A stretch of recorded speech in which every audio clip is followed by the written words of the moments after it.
Hey guys, let's take a look at this Abus 72 60mm, or I'm sorry, 40mm. Here's a look at the key bitting.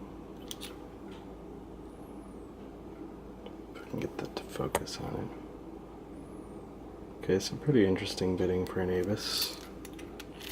It does work. We're gonna try to pick it. I'm gonna use this file down tension wrench and I just cram it in the top because we have some really low cut pins in the back of the keyway, and I'm just going to use a thin Peterson standard hook, and I'm just going to try to set a couple of these pins. I know the first one sets pretty quickly.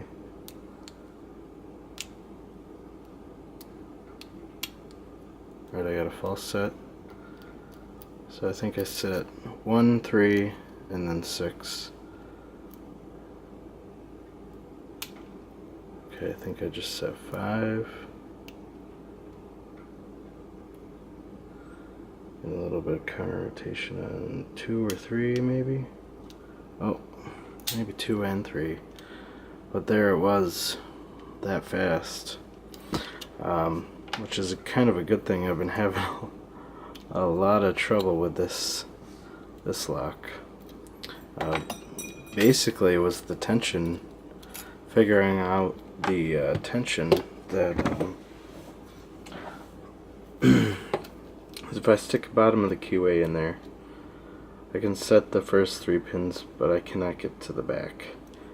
If I used, I crimped this nice and small to fit in the top. And that would work until I got a false set, and then it would fall out. Then I took this end and I filed it down just a tad, and it fits in there pretty good, and it pretty much stays. So that was how I was able to get it open. It took me a little while to figure out, but we're gonna get this thing in. See what's inside.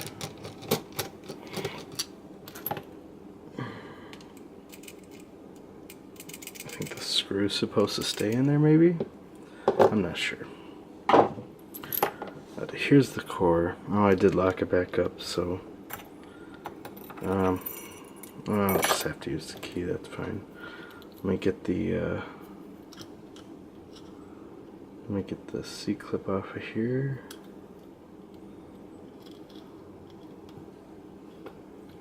If I can even grab a hold of the damn thing. This might be the longest part of the video.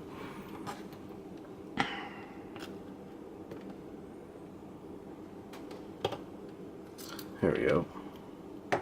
Got it to come off.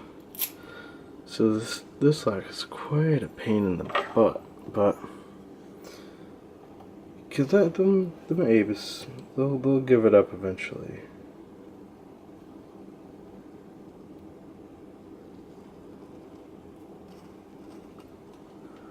Okay, so here we got all 6 pins. I'm gonna try to dump those first. I'm gonna have to move the camera just a little bit to look at the pinning tray. There we go. Pin 1, pin 2, pin 3, 4, oops, 5, and then 6. So you see right here is where I had a lot of trouble. You can probably even see some of the wear on the key pins here from me picking them. Pin 1 is pretty nasty. Pin 4 looks pretty bad. Pin 5 and pin 6. These 2 long pins, I'm going to zoom in just a little bit so you can see that. Those 2 long pins and this small one hidden under there, it's really hard to get this pin set without oversetting this one. Anyways, moving on. Let's see what we had in the drivers. Oh, excuse me, let me back out a little bit.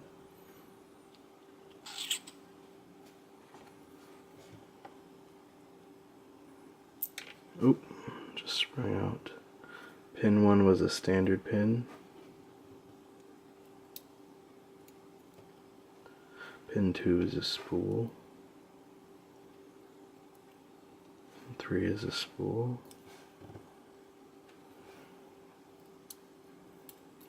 Pin 4 is a spool. Oop. Pin 5 is a spool.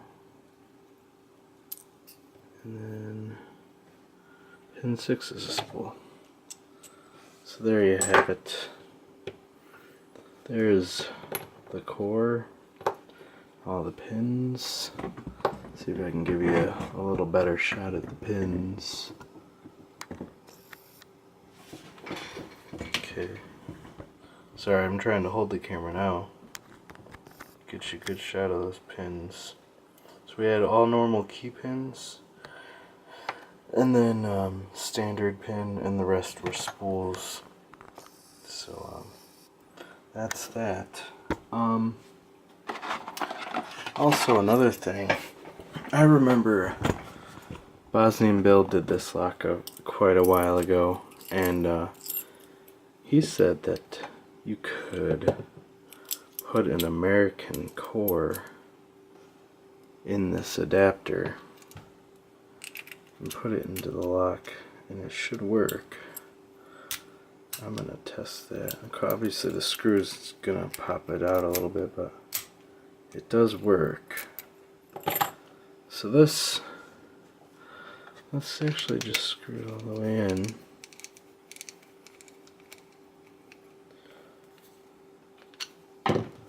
There we go. So we got an American core in there now. Oh, it's a little tight. Maybe I should unscrew it just a little bit. Still a little tight. I don't want it to be super loose.